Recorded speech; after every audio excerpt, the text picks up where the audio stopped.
Golden State Media Concepts Fantasy Football Podcast is your one-stop shop for fantasy football news and advice. Can't decide on who to draft on the first round? Going gaga on how to line up your team. Got you covered. Traditional league, dynasty league, PPR league, IDP league, even daily fantasy football league. Join us as we break down all the questions of fantasy football. It's the Golden State Media Concepts Fantasy Football Podcast.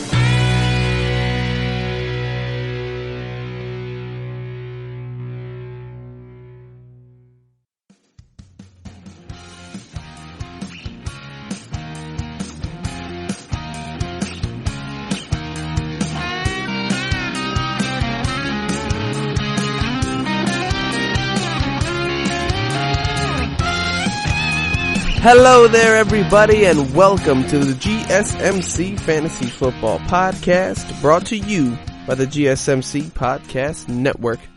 Alright, guys, I'm your host, Marcus Vargas, and first and foremost, I want to say I hope you guys are doing well. I hope you guys are healthy, staying safe, staying sane. Today we got a packed show for you guys. We're going to be talking about some regression candidates, some comeback players, some comeback candidates we have, and much more.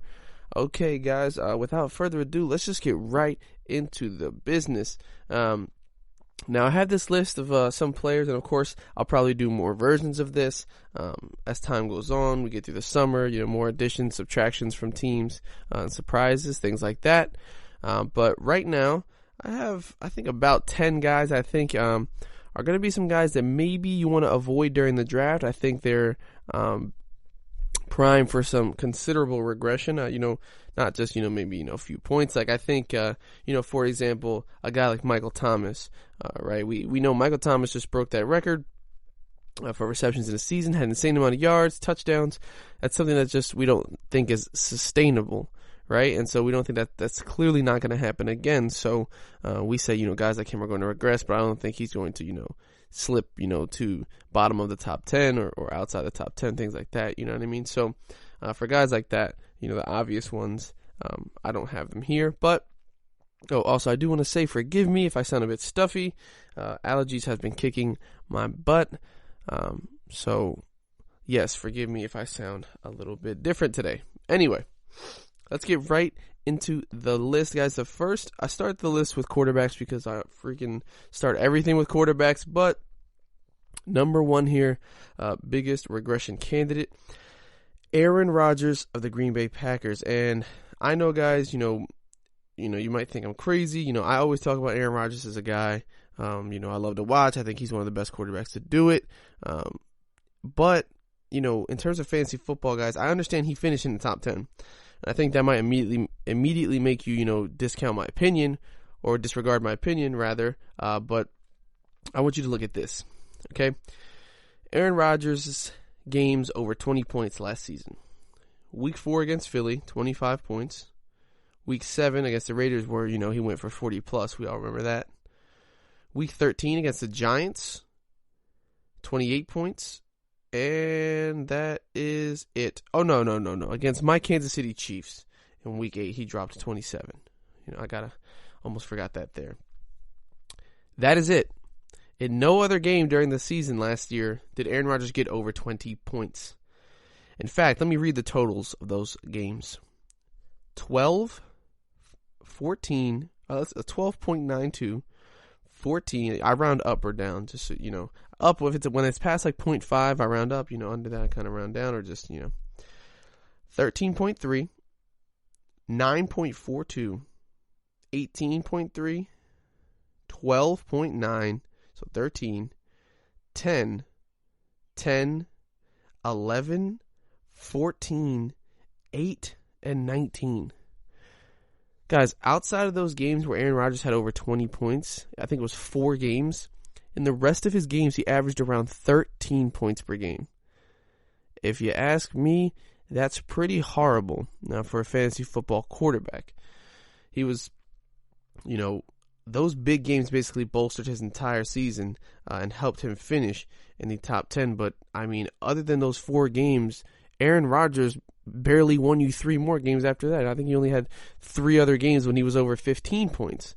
So it was really not a good season. I understand, from a football player standpoint, Aaron Rodgers didn't have a bad season, right? He took care of the ball a lot.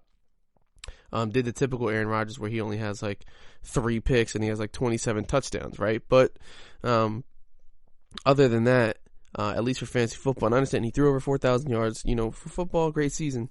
Definitely not bad. But for fantasy football, he really was not lighting up the scoreboard. And we have to consider the fact that they didn't draft any receivers to help him. He's going in with the same weapons, same team. Of course, there's additions on defense, but now he has this weird tension brewing. That's definitely not going to help the situation. No matter what he says to the media, no matter what he says about Jordan Love and all the respect he has for him, because I believe that is true. When it comes down to it, there's going to be an extra, monkey on his back whenever he does something wrong or they're losing games. That thought runs through the back of his mind like, oh, hey, they want this kid, to play relatively soon, and I might not be able to finish my career here like I wanted to. So I think it's something that definitely weighs on his mind, something that's definitely going to affect play in one way or another. So my number one candidate for regression, guys, maybe you pass on him in the draft, Aaron Rodgers, and I think for very, very good reason. But of course, you can make your own decisions. Okay, my other candidate for regression at the quarterback position is Dak Prescott of the Dallas Cowboys.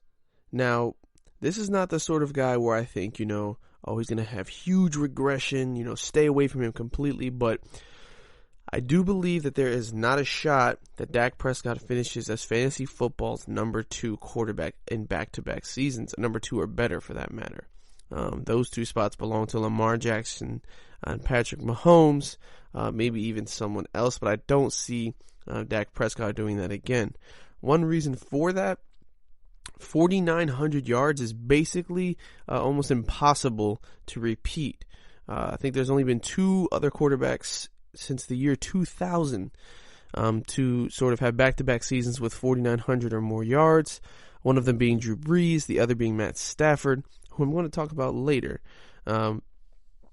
Even though, they added CeeDee Lamb, one of the more highly touted wide receivers in recent memory, I don't see Dak Prescott, putting up these sorts of numbers. One, because, Ezekiel Elliott's still on that team. They did lose one of the best linemen to play football.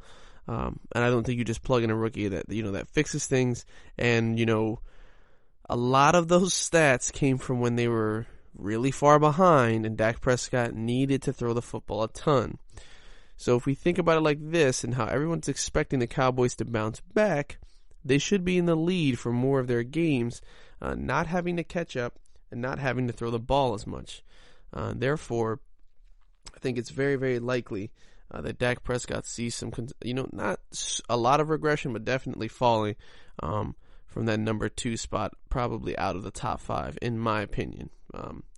So definitely keep your eye on Dak Prescott. He's definitely my other candidate for regression. Also, they let Dak Prescott sort of take the reins. It was a pass heavy kind of offense, 2,000-yard receivers, 2 1,000-yard receivers, and they go 8-8. So they may look to change the formula a bit, but who knows?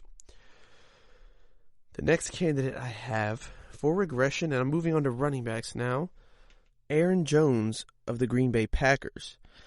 Now, this is one, I have sort of similar to Dak Prescott. Actually, no, I think he'll have a more considerable regression than Dak Prescott because I think, his 16 touchdowns, I think he had 19 total from scrimmage, is going to be unsustainable.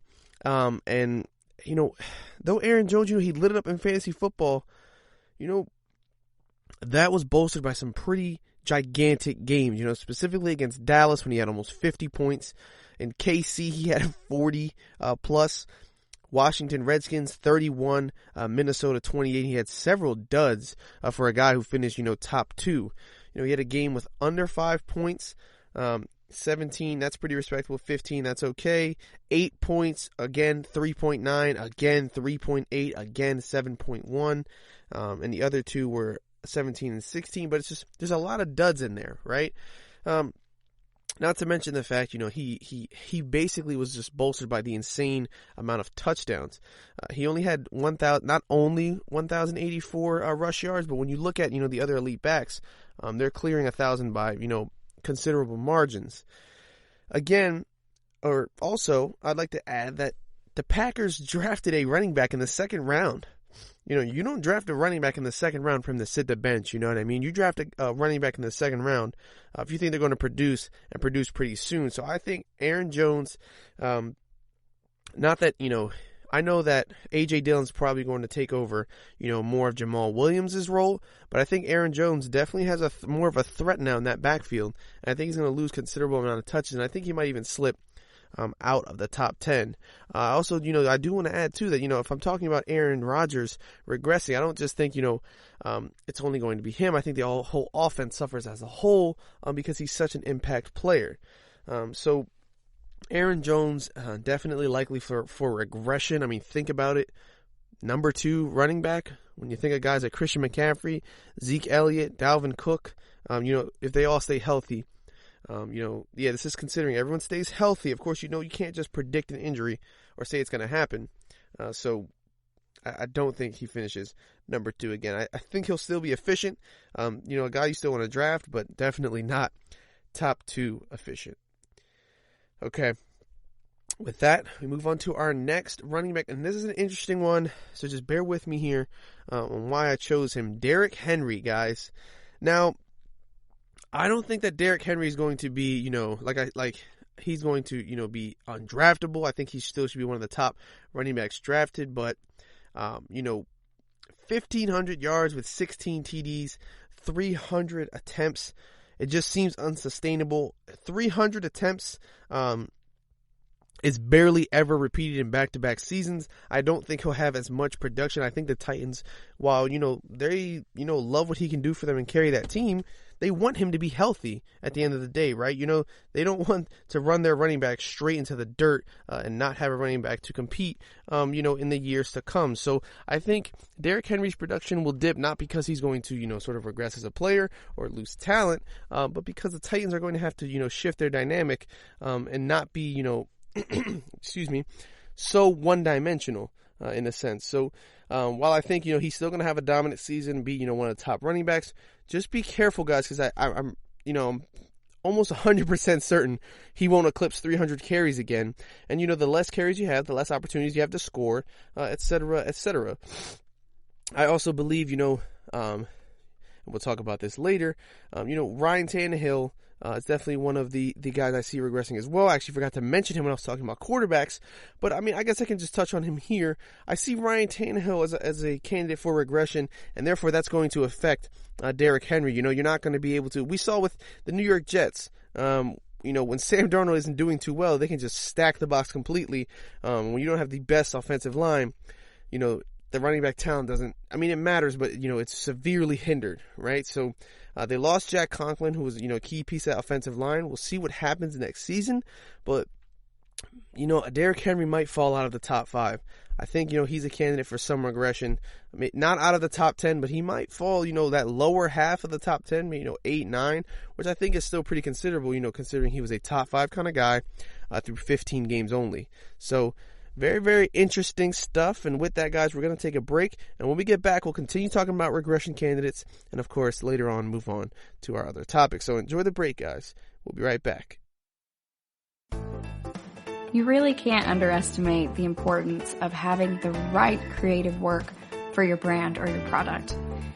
Whether it's a logo, a website, a book cover, or an ad campaign, you really need a quality design to make that big difference pop and deliver your overall engagement and success in a competitive market.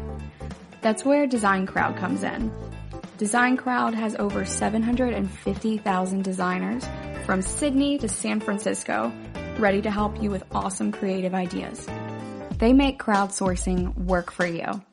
So if you need a logo or you're working on your creative branding, you can go to designcrowd.com and post a brief describing the design you need. And then within about 2 to 7 days, you'll receive up to over 100 different designs from designers around the world. Then you pick the best design and approve payment to the designer. So you're only paying for the design that you want. It takes a lot of the guesswork out of freelancing and out of crowdsourcing. And you don't have to be a huge company like Harvard Business School to use Design Crowd, although they have used it as well. You can start a project on Design Crowd for as little as $99. And if you go right now to designcrowd.com/health and wellness or enter the promo code health and wellness on their website, then our health and wellness listeners will receive up to $150 off of your design project. That's designcrowd.com/health and wellness or entering that promo code health and wellness. Are you looking for the very best NFL and college football podcast? Then check out the GSMC Football Podcast. Get the latest football news both on and off the field. From the NFL Draft to trades to the rumor mill to the NFL Combines. They got you covered. That's GSMCpodcast.com/football-podcast. Get updates on college rivalries, game day insights, and much, much more. It's football talk the way you want it. This show eats, sleeps, and breathes football. Don't forget to like them on Facebook and follow them on Twitter. Visit GSMCpodcast.com for more info.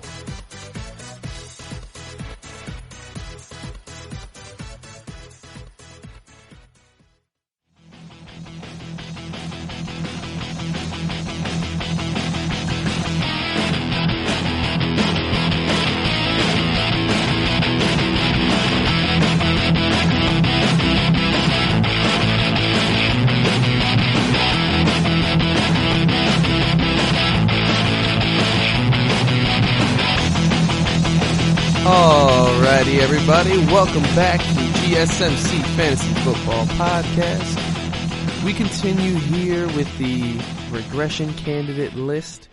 I finished off with running back Aaron Jones, and I'm moving on to another running back, another highly productive running back, but one that I actually think might see considerable regression.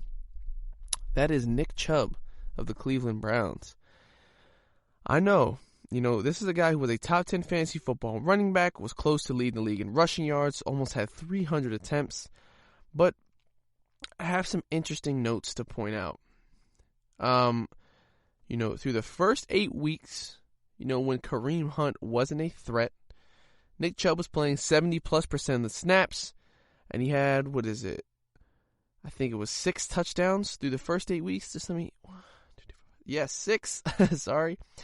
When Kareem Hunt came back from suspension, Nick Chubb falls to mid-60% in snap percentage, and he only scores 2 touchdowns in the final 8 to 6 weeks of the season. That's pretty insane. I think, we haven't seen Nick Chubb play a full season with Kareem Hunt, and I think Kareem Hunt is going to take a lot more snaps next season. Definitely poach more touchdowns. Now, Kareem Hunt only had 2 touchdowns, in his final, I think it was 6 or 7 weeks, but that he played. But, that's 2 touchdowns that Nick Chubb could have had. He also had, plenty of receiving opportunities taken away from Nick Chubb. He had multiple games with over, 5 receptions, multiple respectable fantasy football games as a backup. Kareem Hunt here with 14 points, 11.8 basically is 12, 13, 17, 15, 16, 8 and 6, of course, the last 2 games. But, those before those last 2, those are pretty respectable outings.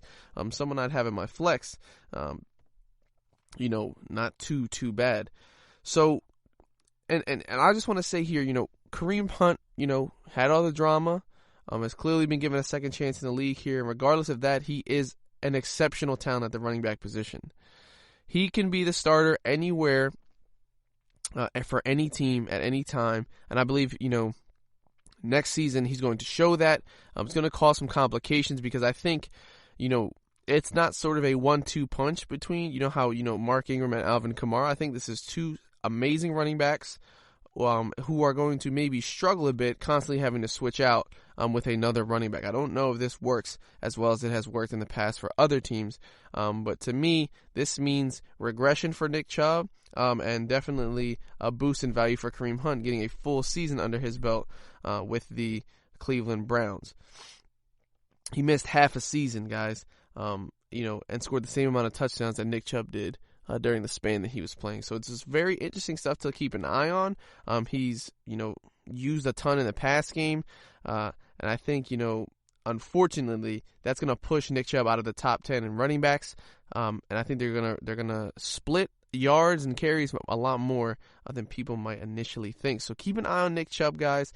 Definitely a candidate for regression. Now, my next, and I think this is the final running back I have here on the list, Mark Ingram. This one is very obvious. I mean, there's really not much to say here, guys. He's getting older. His touchdown ratio, I think we hit 6% ratio from touchdown to touches is pretty insane for a running back. I think when you compare them to, the Emmitt Smiths and the Walter Paytons, the greatest running backs to do it, I think their touchdown ratio was, I think it's around 4%, 3 to 4%. So, you have the greatest running backs ever with career percentage of 3 to 4%. 6% is not sustainable at all. It's going to be a fluky type thing. He was hyper efficient with the carries that he had, and I don't think you're going to see him, have an increase in carries, but more likely a dip in carries because, 1, he's getting older, 2, Lamar Jackson, 3, they just drafted a running back who I know they're going to want to give touches to. So, excuse me, wow. That he's definitely going to be a candidate for regression. So keep your eye on Mark Ingram, guys. I think it also, he was sort of in the perfect situation where he could constantly get a ton of touchdowns with the limited touches. I don't think that happens again.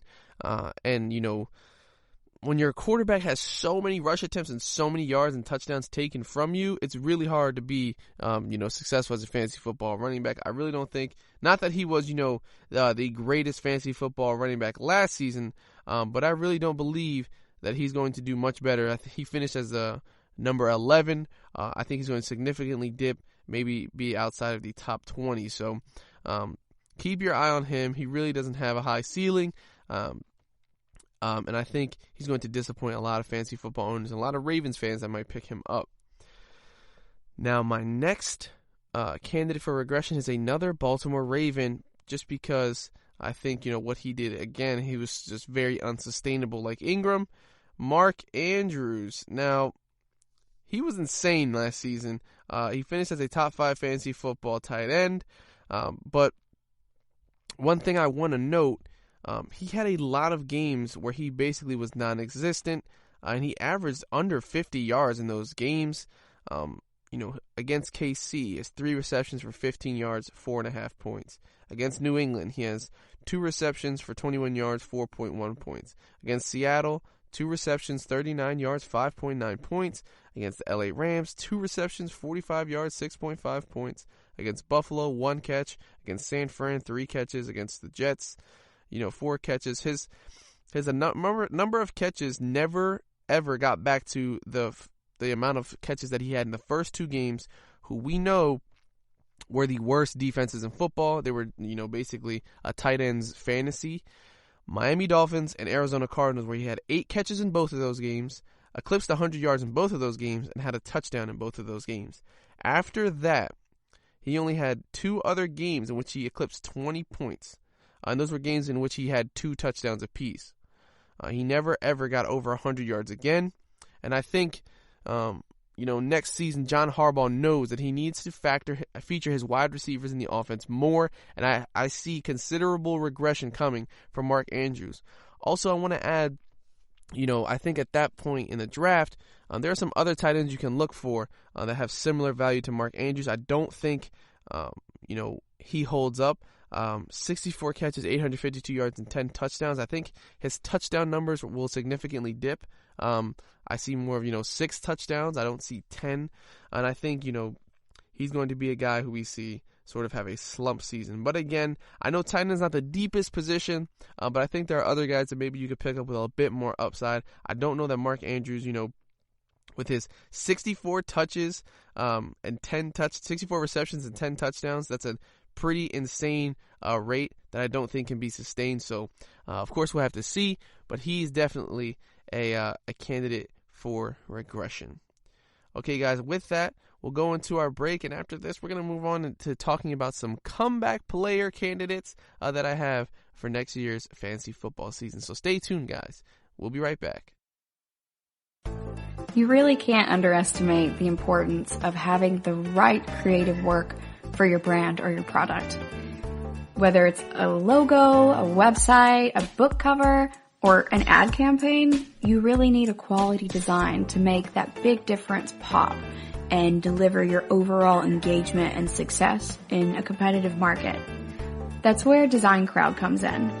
Design Crowd has over 750,000 designers from Sydney to San Francisco ready to help you with awesome creative ideas. They make crowdsourcing work for you. So if you need a logo or you're working on your creative branding, you can go to designcrowd.com and post a brief describing the design you need. And then within about 2 to 7 days, you'll receive up to over 100 different designs from designers around the world. Then you pick the best design and approve payment to the designer. So you're only paying for the design that you want. It takes a lot of the guesswork out of freelancing and out of crowdsourcing. And you don't have to be a huge company like Harvard Business School to use Design Crowd, although they have used it as well. You can start a project on Design Crowd for as little as $99. And if you go right now to designcrowd.com/health and wellness or enter the promo code health and wellness on their website, then our health and wellness listeners will receive up to $150 off of your design project. That's designcrowd.com/health and wellness or entering that promo code health and wellness. Check out the show that's built on the MMA. From the UFC to extreme cage fighting, they got the fights covered. Check out the GSMC MMA podcast. Get the latest news on past or upcoming fights. Join us as we talk to and about some of the biggest names in the MMA, past, present, and future. When it's the fight game, there's just one show to check out. GSMCpodcast.com/MMA-podcast. Don't forget to like them on Facebook and follow them on Twitter. Visit GSMCpodcast.com for more info.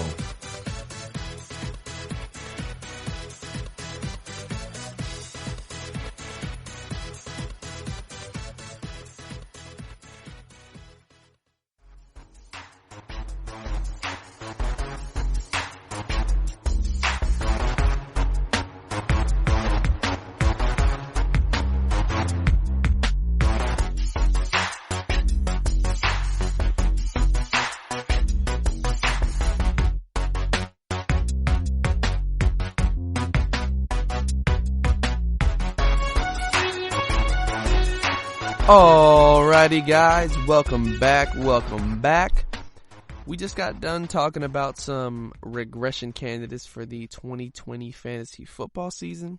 Some guys that I think definitely are going to shock some people with their, the dips in production that they have. And now I want to move on to some, bounce back players, some, comeback players of the year candidates, These guys, I think, for I guess good reasons, they're slept on, but I think they have an interesting chance to bounce back next season and really surprise a lot of people and definitely outperform their average draft position.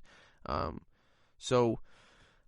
now I got 5 guys to this list. I'm definitely going to keep adding to this list. The more, I research players, look at them, and sort of, get that gut feeling about players. A lot of this stuff, a lot of fantasy football, sometimes you just get a gut feeling about someone and it pays off.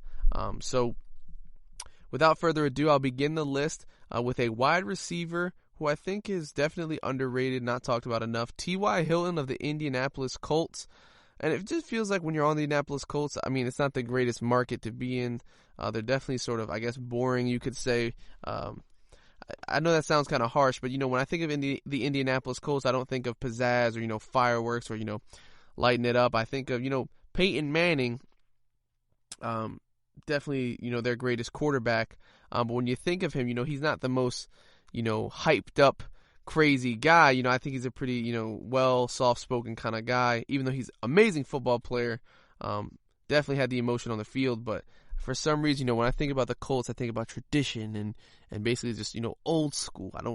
For some reason, it doesn't give me that sort of pizzazz, even though they are a very good team with a very good roster. Anyway, regardless of that, T.Y. Hilton in his first 3 games last season had 28.7 points, 14.3, and 20.5. Then he missed the game against the Raiders, and it all went downhill from there. I don't think he ever fully recovered from the injury. I think he would maybe, was trying to rush back into it, never fully healed. He only had one other game, or two other games for the rest of the season over 10 points. One of them was 19.4 against Houston, and one of them was 10.2 the very last week of the season against Jacksonville. But I think next season, when T.Y. Hilton is fully healthy with Phillip Rivers at quarterback, we're going to see a lot more of those 20.5s and 28.7s, guys. I think he's probably my biggest, bounce back player for wide receiver candidate. I think with Phillip Rivers, guys, that's definitely going to help him having his health back. I think a lot of people are sleeping on T.Y. Hilton. I understand he finished as a 57th wide receiver, so his ADP is going to be super low, guys, but you have to pay attention to this guy. He's going to bounce back. I understand that he's not, always, he's not an elite guy every year in fantasy football, but I think he's going to be very, very productive next season. And I think, they took Michael Pittman in the second round, and I understand that, people think, that might take some sort of snaps from him, but I think, they're just going to be a duo. I think T.Y. Hilton comes back healthy and he's the number one. Michael Pittman can contribute, maybe eventually become the number two, but Hilton is the number one guy here, and I think it's more about the injuries rather than T.Y. Hilton's talent. So look for him to get over 1,000 yards next season. Definitely more than 5 touchdowns next season with Phillip Rivers throwing him the football. You can think of him basically as Phillip Rivers' new Keenan Allen. I understand no two players are the same, but Keenan Allen finished as a top 10 fantasy football wide receiver with Phillip Rivers throwing in the football. So, there you go. I'll take that, definitely. I understand Phillip Rivers isn't the best, but hey, he can produce a top 10, actually top 6 fantasy football wide receiver. So I'm definitely liking T.Y. Hilton to bounce back next season. And, basically in tandem with that, guys, I have Phillip Rivers as a bounce back player for next season. Phillip Rivers has had a couple fantasy football finishes as a top 10 fantasy football quarterback. He's never been that top dog, but last season he finished as number 18. I think he's going to finish much, much better than that next season with a great offensive line, which was, one of the reasons he cited, for, his reasons to want to go to Indianapolis. And I think with that much protection and time to throw the football, he's going to do significantly better than the LA Chargers and sort of make them look silly for letting him go. I think he's definitely going to, do better next season. He had a ton of games where he threw a ton of picks. Specifically against my Chiefs. I remember week 11 he threw 4 picks. He only had 12 points. He had several games under 15 points last season. We got 10.9 against Detroit, 4.4 against Denver, 15 against Pittsburgh, 10 against Chicago, 12 against Green Bay, 10 against the Raiders, 12 against the Chiefs, 8 against Minnesota, 11 against the Raiders, and only 15 against the Chiefs. That is way too many games, under 15 points. He did have some solid outings, but they were way too they weren't, common enough. And I think he'll get more back to that, scoring 18 points per game, with a couple big games over, 25 points, maybe 19 points per game, so something like that. I don't think he's going to be, a top 5 fantasy football quarterback, but he'll do much, much better than 18. I think he'll, make a push to be in the top 10 of the fantasy football quarterback. So pay attention to him, guys. With T.Y. Hilton, that great offensive line, Nyheim Hines, Marlon Mack, Jonathan Taylor coming out of the backfield. Nyheim Hines, a great pass-catching running back. Michael Pittman, Paris Campbell at wide receiver, guys. So, he's gonna do much better. I mean, there's not much more to say than that. My next candidate, guys, is another quarterback, Matthew Stafford. Guys, he is being slept on so hard. If you don't get, one of these top guys, Deshaun Watson, Pat Mahomes, Russell Wilson, Lamar Jackson, Matthew Stafford he's going to have a great fantasy football season. I think for sure. And even, it's my own fault. I even, was sort of sleeping on him. Just because, I forgot, he was injured for most of the season last year. And so when people get injured and miss most of the season, they sort of fall out of your eye and fall out of your rankings. But I am admitting my mistake, guys. Matthew Stafford, let's just look at this here. His first 9 games his first 8 games, he had a bye week, 27 points. Now these two here, okay, 15 and 12, but 23 points, okay, 11, 28, 23, and 24.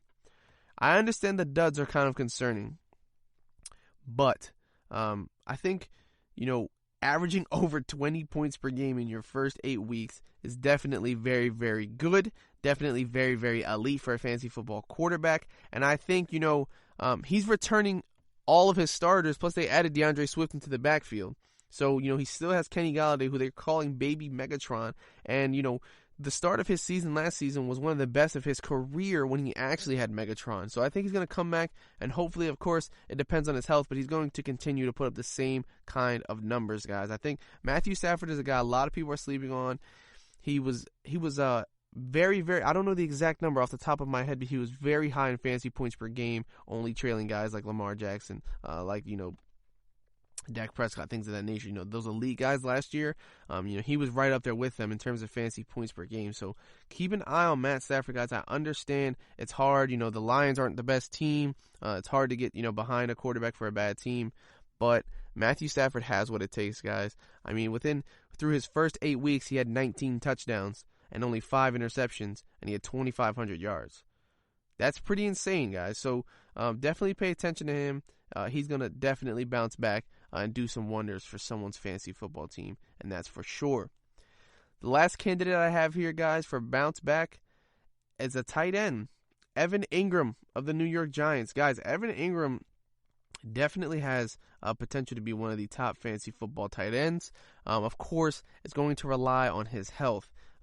He missed basically the entire second half of last season, but he had high-quality games for a tight end. Listen to these points here, guys.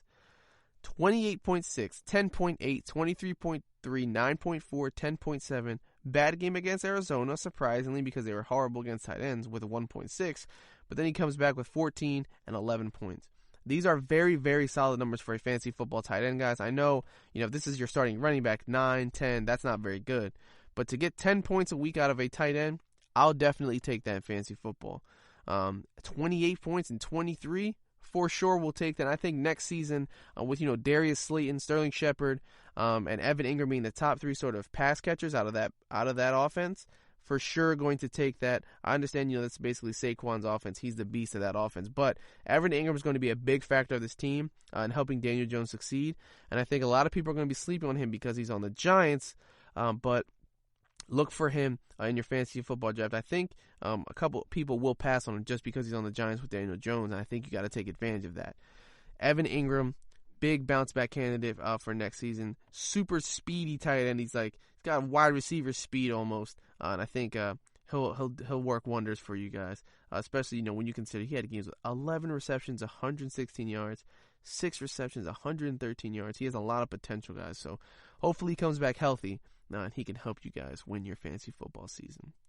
Okay, so with that, guys, we're going to take a break. When we get back, we're going to talk about some news swirling around the NFL and some interesting topics. So stick around, guys. Stay tuned, and we'll be right back.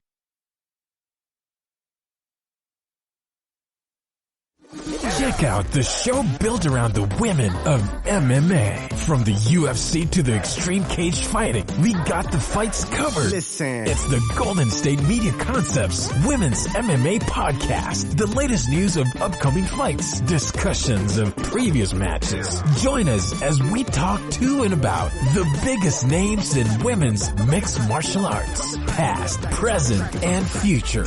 When it's the women's fight game, you know where to listen to. The Golden State Media Concepts Women's MMA Podcast.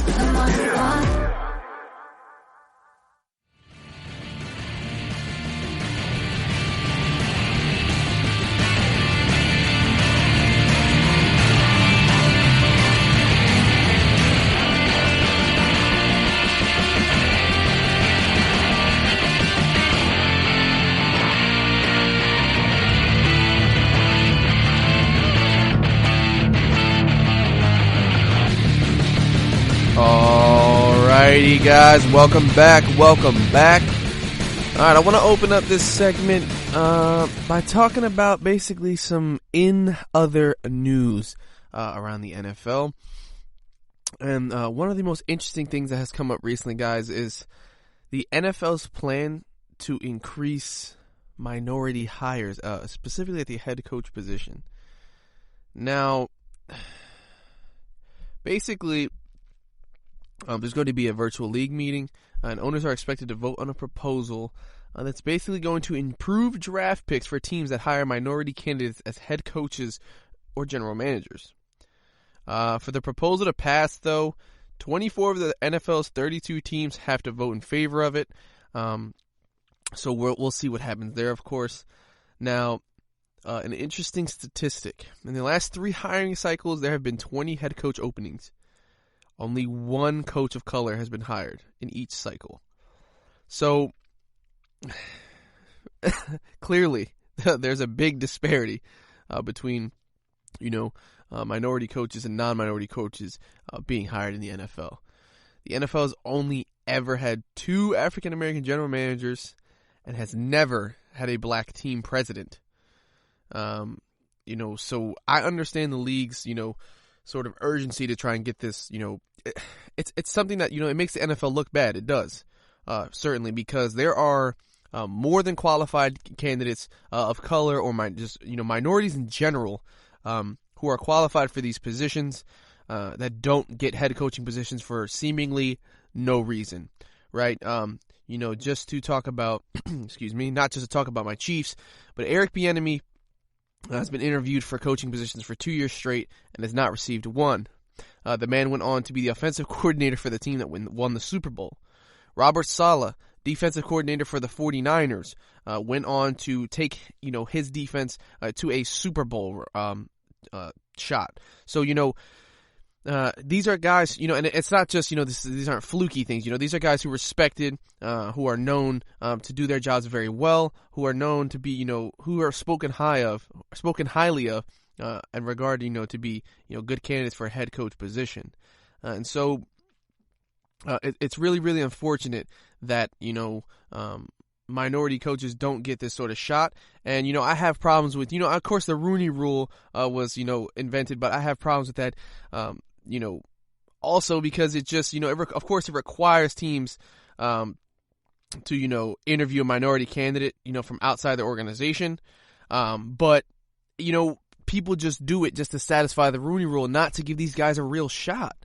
And so it sort of feels like a joke, when the teams are interviewing minority candidates, it's just like, oh, that's just to fulfill, their Rooney Rule obligation. So it really, really sucks. Excuse me.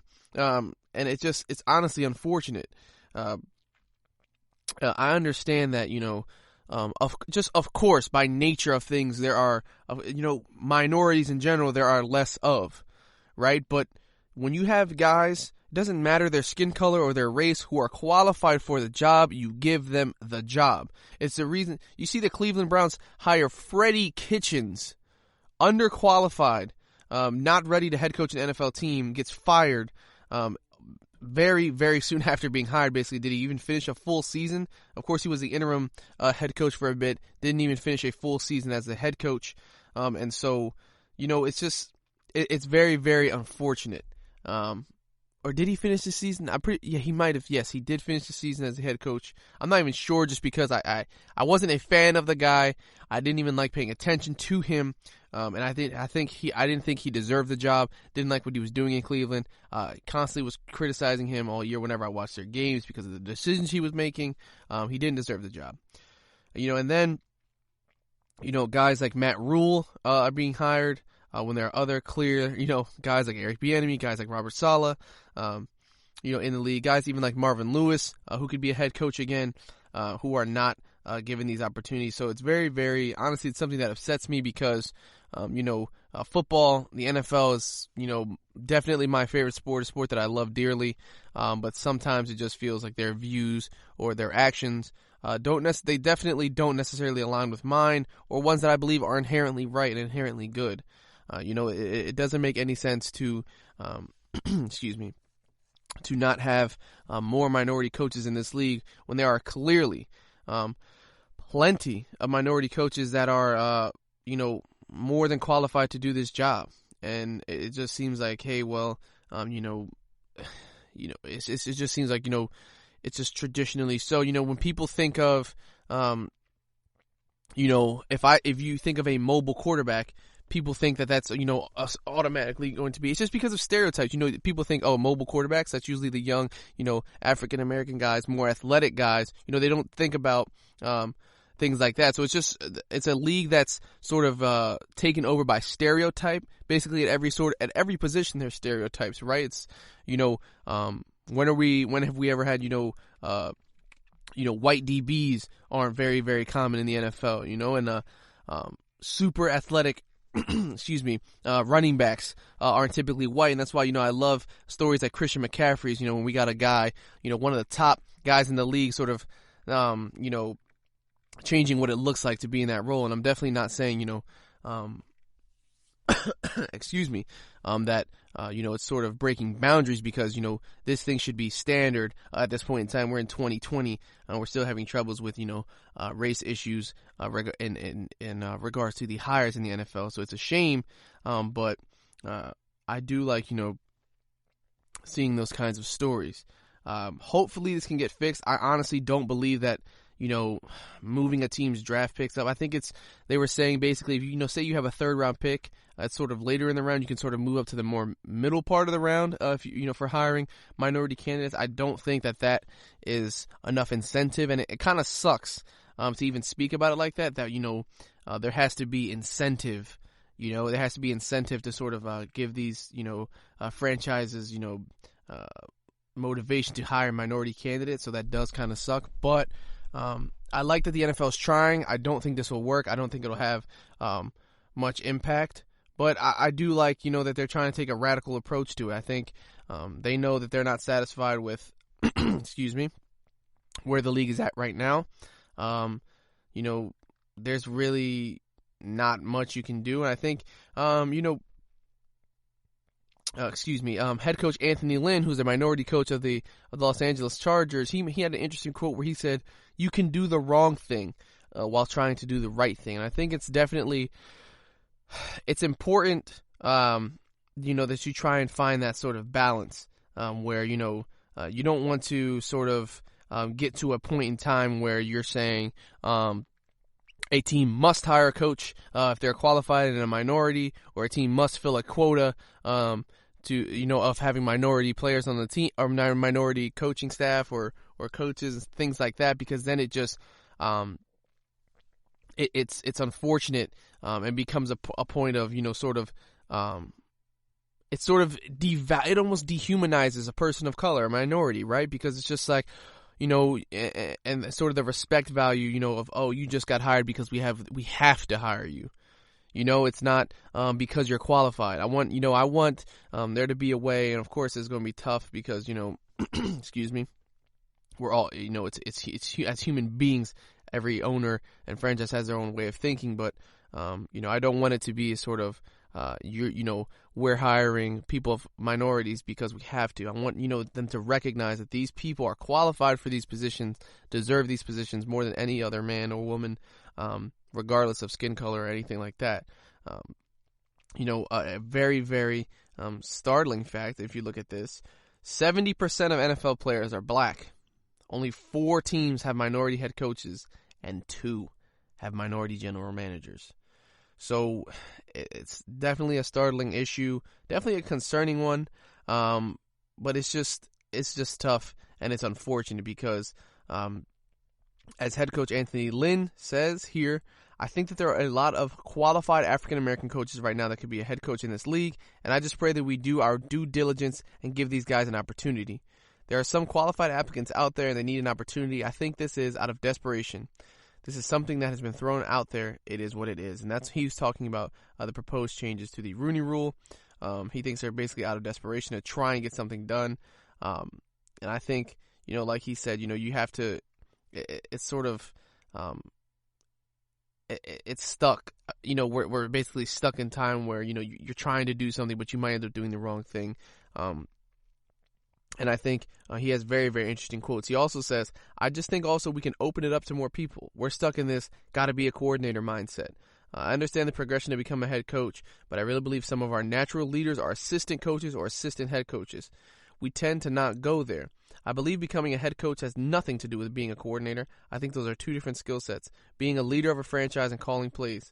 There are a lot of brilliant guys who can call plays, but can't lead a damn team. And I honestly agree with him 100%. He also said, I just think if we open up the pool, more minorities will have opportunities, and I think our chances will be better of becoming head coaches. I really, really like his statements on the whole situation. I really, really hope that this can get better, and I definitely want to see, more minorities be hired in the NFL, and sort of, at least, get more, just a more diverse cast of people, right? That doesn't just mean, hey, even just hiring African Americans. There's other, other minorities that exist as well. I don't want the NFL to just think, hey, we'll do this, institute this. You have to hire you have to hire a minority and think that that's going to fix everything, because it's also about changing sort of mindset and attitude, right? It's not just saying forcing someone to do something that you think is right, and that fixing the whole culture and mindset. So it's going to be very, very difficult. It's something that I understand that was a very long rant about it, but it's something I'm very passionate about. I believe that, people should be treated equally, regardless of skin color, regardless of race. And in the NFL, unfortunately, it's somewhere where we clearly see that people aren't.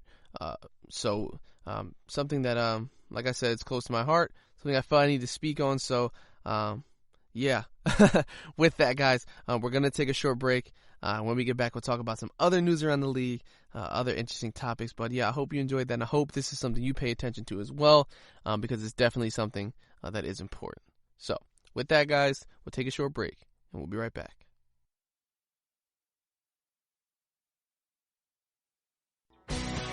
Are you looking to get your college football fix? Looking to get the latest news on your favorite school's team? The GSMC College Football Podcast is your ticket to all things college football. Join us as we talk college football from the national championship, the college rivalries, the bowl game, to the Heisman Trophy. To which conference is the best? We've got you covered for the Big Ten, SEC, Big 12, the Pac-12, ACC, and everything in between. Download the GSMC College Football Podcast on iTunes, Stitcher, SoundCloud, Google Play, or anywhere you find podcasts. Just type GSMC in the search bar.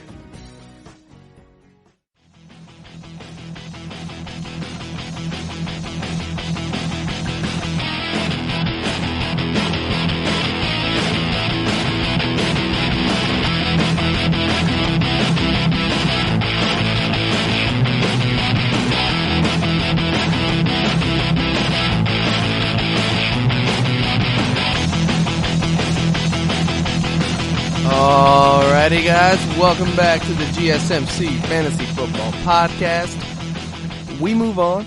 We just got done talking about, the NFL's minority coaching situation, the efforts they're trying to make, my statements on that. I hope it's something, definitely not trying to offend anyone with my opinions, but it's definitely something that, a conversation that I think needs to be had, and definitely not. It doesn't need to be avoided because that further perpetuates that issue. So I want to just say, definitely wasn't trying to offend anyone. I'm grateful that you guys listen, take the time to listen, just sharing my opinions with you guys. So, yes, without further ado, though, we move on. Guys, I want to talk about the Aaron Rodgers situation in Green Bay, just because it's something that's very, very interesting to me. It interests me so much because Aaron Rodgers was a part of this situation years ago when, he was behind Brett Favre. I think it's just so interesting that he was in the situation himself, and I think he has a very, very interesting understanding of basically what's going to go down in the years to come. He didn't speak out for a while till recently, and basically we know he's not very excited about, the Jordan Love drafting, and basically he's basically stated that, he had thoughts of retiring as a Green Bay Packer, but those thoughts are basically almost out of the window, right? I think, it's unfortunate. I think Aaron Rodgers is definitely going to go down as one of the best quarterbacks to play the game. He says, the general reaction at first was surprise, like many people. Not going to say that I was thrilled by the pick necessarily, but I understand the organization is not thinking just about the present, but the future, and I respect that. I think this here is just Aaron Rodgers saying what he felt he had to say. Aaron Rodgers is a guy, he's a diva. He's a guy, who he sometimes puts the blames on his teammates. Not the best leader. And, it's unfortunate, but it's reality. I think, when talking about, when he remembers, when he was back behind Brett Favre and how Brett Favre didn't finish his career with the Green Bay Packers, I think Aaron Rodgers is basically going to mirror that. He's made it very, very clear he wants to play into his 40s. He feels that he can.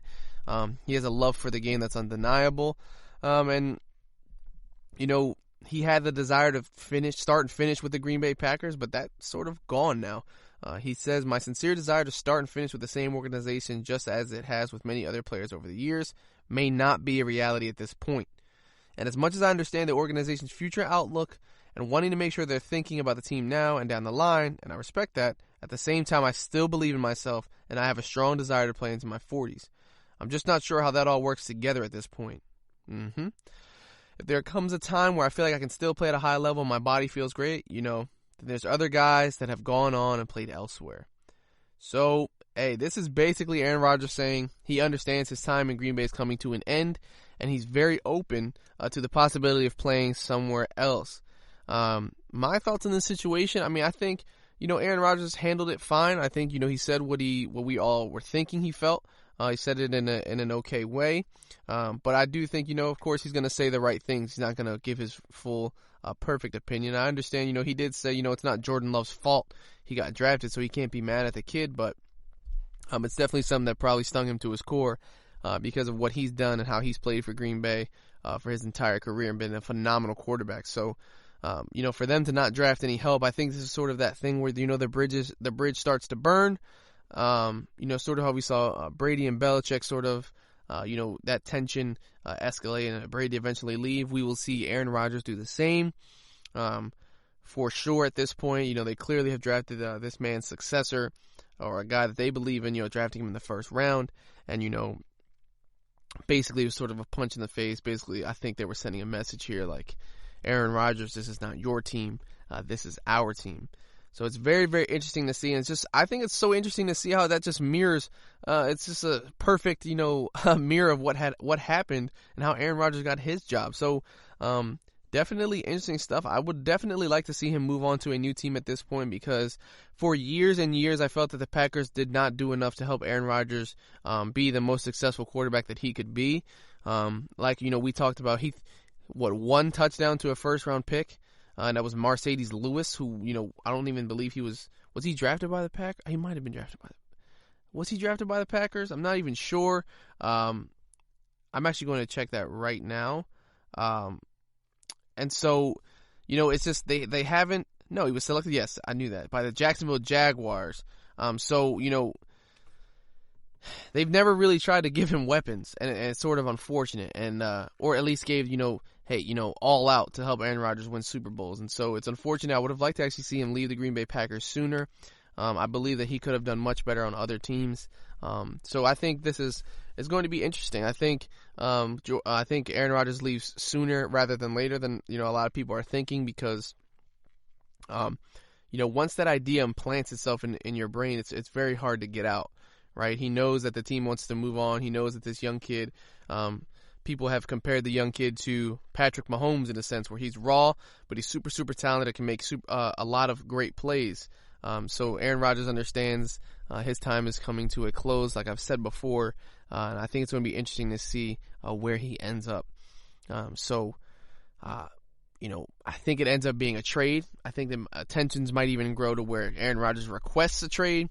I don't think he'll play out his full contract with the Green Bay Packers. I just don't see that happening.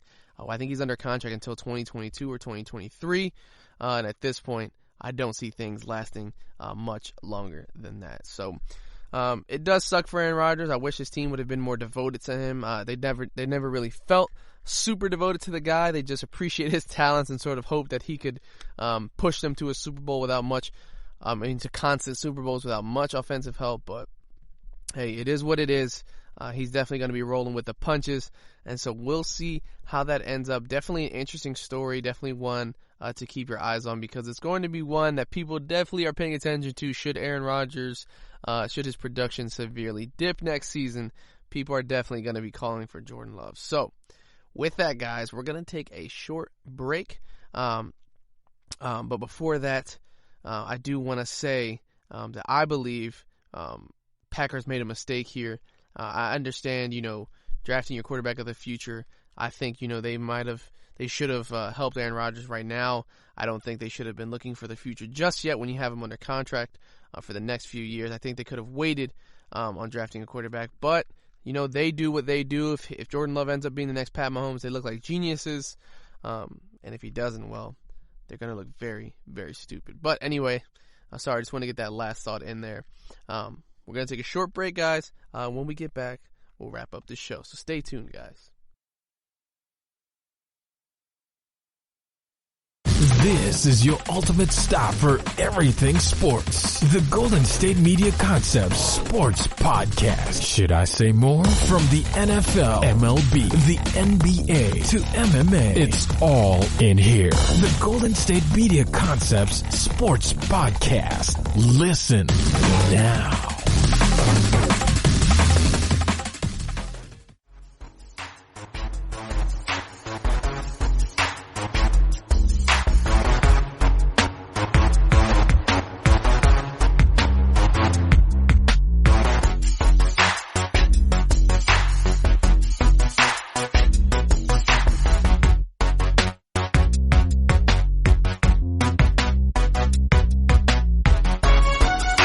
Alrighty, guys, welcome to the final segment of today's show of the GSMC Fantasy Football Podcast. And today I want to end it on sort of a different note as well, not doing any wishes. I know I haven't done them in a while. I'll try to get back to them in the next episode. But today I just had something on my mind I thought was very, very interesting because it goes further than what it just was. So recently on ESPN's show First Take, there was a bit about I guess with all the hype around, The Last Dance, the Michael Jordan special, excuse me. The question was, Molly asks Stephen A. Smith and Max Kellerman, Molly Curran. She asks basically a question that's along the lines of, is Patrick Mahomes the closest thing to Michael Jordan that we've seen in sports, or like will he ever reach Michael Jordan's status? And, Max Kellerman says, if there's ever going to be anything close to Michael Jordan, Patrick Mahomes probably could be it. Stephen A. Smith makes an interesting point where he says, no, I'm writing it off. There's no way. It's not possible because of how different the sports are. So I wanted to give my take on this because, and of course, please just separate, the fact that I'm a diehard Kansas City Chiefs fan, and just hear out this is my honest opinion. I understand both sides. Now, in football, this is it sort of ties into why I don't like to have the GOAT discussion or the greatest of all time discussion. In other words, it's because, nothing in football happens in a vacuum, right? So many things have to go correctly, or, you have to get lucky in a play for it to go well, and for everyone to, put up big numbers and play well. Interestingly enough, in basketball, a guy can just get handed the ball, or he can, get inbounded the ball or rebound the ball himself, take the ball up the court, swerve defenders himself, take it to the hoop and score all by himself, Of course, there's other plays where that doesn't happen, like someone needs to box someone out, grab a board and pass it to him, but it's much more in a vacuum, than football. So the reason why Michael Jordan is considered, the greatest athlete of all time, or, definitely the GOAT in basketball, is because the immense talent he had and how he could take over a basketball game, And in basketball, of course, there's so many less players on the team. It's much more about one or two players, or even three players. And, you have much more impact as an individual in the game. Now, I understand Max's point, however, saying, is there another player in the NFL that has more impact on a game than Patrick Mahomes? And of course, you could argue there's several other players, but it's very, very interesting. He talks about how, we watched a Super Bowl in which he was down 10 in the fourth quarter. It was seemingly over, and he even threw a pick in the fourth quarter. yet he found a way to come back. And I believe, without Patrick Mahomes, the Chiefs would have lost that Super Bowl. Max Kellerman, he says, something along the lines of, he goes, we watched Patrick Mahomes take a 15-step drop and launch a ball to a wide open Tyreek Hill on a play call that he called. He's like, that's very Jordan-esque. If there's anything close to Jordan, it's that. And I do agree with Max. If there's any football player who has the potential to eventually become, to really get in that conversation with Michael Jordan, it could be Patrick Mahomes. I understand people have, sort of had the debate, Jordan or Brady, talking about that, but Brady is not as much of an athlete as Michael Jordan was. And I think, Patrick Mahomes is an athletic guy. He can make plays with his legs, scramble, all that stuff, and be just as good. I don't know about winning 6 rings. That's, absolutely insane, but I know I definitely would say that Patrick Mahomes is definitely going to win more Super Bowls, if not just one more than multiple, or if not multiple, then just at least one more. But I think I like the discussion here, but I mean, I know it's something that's, it's just based on opinion. We can never really say anything until it actually happens, right? And even if Patrick Mahomes was to go on and win 6 Super Bowls and be 6-0, again, there's still all these arguments you could have as to why Mike was the best. And it's also, it becomes one of those things, Michael Jordan was an inspiration to all sorts of people who didn't play basketball, or he still is to this day. People who didn't play basketball, people who play other sports, just wanting to be the best at what they can do. So you sort of give that credit, for sort of things that follow after. You know what I mean? Sometimes just being the first to be the greatest, sort of gives you that boost. Be doing it first. So, I mean, that's the reason. The LeBron and Michael Jordan discussion is so heated, and it's not just so easy for LeBron. Even though when you look at LeBron's stats and what he's done, you can see that in a lot of statistical categories he's better, if not the same as Michael Jordan. But Michael Jordan usually gets the edge in that discussion. However, I do want to say Patrick Mahomes, guys, is, we have a chance to experience something that, very, very, very special that we've never seen before. To see that kid in his first year as a starter throw 50 touchdowns and 5,000 yards is absolutely amazing. And I understand he dropped off. I think he only threw 26 touchdowns, but we have to remember he wasn't fully healthy the entire year. He missed a couple games here and there, so it made sense that his numbers are going to dip. I think we're going to see a drastic increase in those numbers next year. I don't know about ever 50 and 5K again, but I could definitely see 5,000 yards again a couple more times in his future. And I think to see in his first 2 years as a starter, a Super Bowl MVP, a regular season MVP, that's insane. And in his first year as a starter, he took his team to an AFC Championship game and is a pre-snap penalty away, on the defensive side of the ball, which he cannot control, from maybe having 2 Super Bowls in his first 2 years as a starter. So we do have to think about that. But I will say I respect the opinion. The sports are completely different.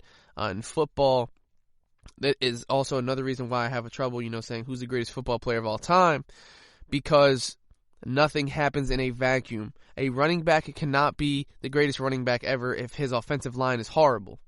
A quarterback cannot be the greatest quarterback if his offensive line is horrible. He cannot be great if his receivers always drop the ball. He cannot be great if his receivers do not get open. A wide receiver cannot be the greatest wide receiver without the quarterback throwing accurate balls, right? So it's very, very interesting that people always want to have the discussion about who's the greatest football player or a person at a certain position, when you have to realize that the only way that we can have these discussions is if you put all those players on the same exact team, right? Okay, who, you can say, who's the greatest wide receiver of all time if they've all had Patrick Mahomes throwing to them. Nothing is constant. No one has the same quarterback, you know what I mean? When you have these sorts of discussions. So it's very, very difficult to have them. But I will say, if there's anyone who's going to be anything close to Jordan in football right now, it's going to be Patrick Mahomes. He is just transcendental. I love what he's doing. I love how he's already changed the culture in KC, made them a threat for the Super Bowl. They're going to be a consistent threat for the Super Bowl for years to come. As long as he's their quarterback, I have faith that they'll make deep playoff pushes no matter who's on the team. Honestly, offensively, I think he can get it done. Of course, you have to have a solid offensive line. Don't want to be getting, pass rushers down your throat every play. But, so it was a very, very interesting debate. Definitely going to say that, it's very hard to compare them. But, if I had to give it to someone, it'd definitely be Pat Mahomes. But again, it's a discussion that I try to stay away from. I think, Patrick Mahomes certainly has the potential to be regarded as the best quarterback of all time to ever play football. But we do have to remember, it's one of those things where we're going to have to see him perform without Tyreek Hill, without Travis Kelce, because people will always find a reason, to discredit someone and say, oh, yes, Patrick Mahomes did all this, but anyone could have done that with Tyreek Hill. Anyone could have done that with Travis Kelce, right? So it's a very, very difficult discussion to have, and that's why I stray away from it. But, I know Patrick Mahomes right now is the best quarterback in football, certainly has the potential to be the greatest quarterback. We'll remember him as the greatest quarterback to play the game. But, it is what it is right now. And I think, the comparisons to Michael Jordan are definitely a little premature, but I think it's because of the amazing success he's had. I mean, he might have, the best start to a career that we've seen. You know what I mean? It's not like he joined a team with an amazing defense, and that's how he won a Super Bowl. No. Everyone knows that Patrick Mahomes carries that football team, and he's probably, he's mostly the reason why they were in contention for a Super Bowl and why they won it. We have to remember, Alex Smith made playoff runs, but he could never get them over the hump. You put Patrick Mahomes in there and see what happens. And, of course, it's still not even then, it's not just him. We got a new D coordinator. We got Tyrann Mathieu, Frank Clark, things like that, changing the attitude on defense. So, it's all very interesting to look at in that regard. But with that, guys, I'm going to leave you here for today's show. I hope you guys have enjoyed the show today. Definitely stick around. Come back next week or in a few days. Honestly, my mind is just all over the place. But I hope you guys stay safe, stay healthy. I want to thank you for listening to the GSMC Fantasy Football Podcast, brought to you by the GSMC Podcast Network. Guys, follow us on Facebook, Twitter, Instagram. Leave comments below. Let us know what you love. Let us know what you hate. And just stay healthy out there, guys. Keep social distancing. We'll all get through this together. Okay, guys. Have a good night, and we'll see you next time. You've been listening to the Golden State Media Concepts Fantasy Football Podcast, part of the Golden State Media Concepts Podcast Network.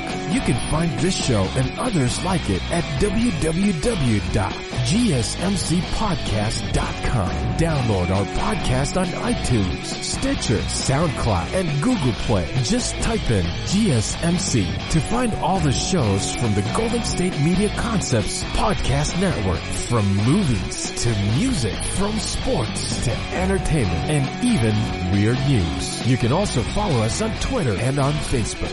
Thank you, and we hope you have enjoyed today's program.